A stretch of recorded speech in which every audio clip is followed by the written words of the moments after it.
Halo Bray, seperti janji gua kemarin, gua akan bahas produk terbaru dari Roland Go Mixer Studio. Tapi kali ini gua akan bahas semua by data dan tanpa ada pengalaman pribadi gua karena gua belum pernah megang unitnya dan belum pernah merasakan apa sensasinya dari Roland Go Mixer Studio ini. Roland ini akhirnya merilis satu produk yang menurut gua upgrade-nya makin kencang, bukan sekedar ganti nama dari Roland Go Mixer ke Roland Go Mixer Studio, tapi speknya juga jauh lebih upgradable dari Roland Go Mixer sebelumnya. Yang pertama, gue akan bahas kualitas audionya, yaitu udah masuk ke 24 bit per 192 kHz. Buat kalian yang belum paham, semakin tinggi sample rate-nya dan bit depth-nya, semakin detail suara yang direkam. Jadi, Roland Go Mixer Studio ini udah masuk kelas audio interface studio, bukan sekedar mixer atau audio interface buat konten di handphone. Inputnya total ada 12 channel, artinya kalian bisa masukin banyak sumber suara sekaligus, mulai dari mic, gitar, keyboard, bass, backing track, sampai USB audio. Jadi, kalau kalian butuh live perform atau live content atau recording mobile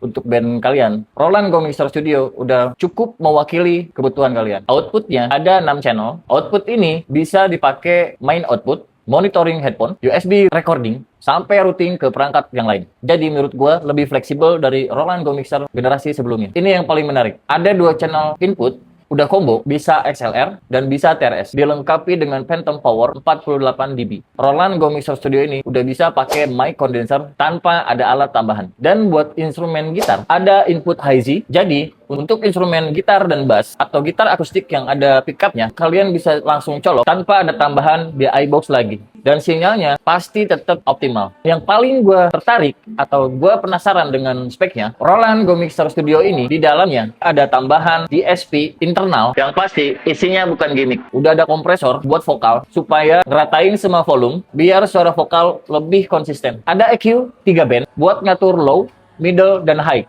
Langsung dari si Roland ini. Ada reverb bawaan kalau kalian mau ngasih reverb atau efek vokal ambience saat live atau recording. Yang kerennya lagi, Roland Go Mixer Studio ini bisa menyimpan 16 preset. Jadi, misalnya kalian udah setting dari awal untuk live perform, live TikTok, atau live streaming lainnya, kalian tinggal save. Nanti ketika kalian mau perform lagi atau mau konten lagi, kalian tinggal callback preset yang udah dibuat dan nggak usah setting dari nol lagi. Roland ini sebagai audio interface udah bisa dipakai di iPhone, MacBook, atau Windows, live streaming, podcast, dan produksi musik di satu alat ini.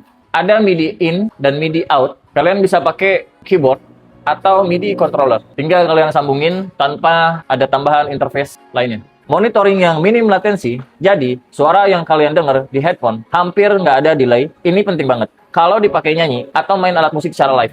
Port USB-nya juga udah ada dual USB-C, transfer data lebih aman, koneksi lebih stabil, dan sekaligus bisa dipakai untuk power. Nah, sekarang gue udah bahas lengkap untuk Roland Go Mixer dari generasi pertama sampai generasi terbaru. Jadi, kalau gue simpulin, Roland Go Mixer Studio ini bukan hanya sekedar mixer untuk handphone, tapi si Roland ini menggabungkan antara mixer dan audio interface, MIDI interface, DSP effect, dan recording device yang sering ngerekam pakai handphone atau laptop dalam satu body yang tetap portable. Upgrade fiturnya yang lebih baik dan lebih lengkap. Menurut gua, ini adalah solusi yang terbaik untuk para musisi. Kalau kalian mau ngepoin semua barangnya Roland, dari Roland Go Mixer generasi pertama sampai Roland Go Mixer Studio, kalian bisa check out linknya ada di bio gua, atau kalian bisa langsung datang ke Roland Store Jakarta dan Melodia Musik. Satu hal lagi, gue janji akan review by experience gue kalau unitnya udah gue pegang atau gue nabung dari sekarang untuk beli unitnya. Oke, cu!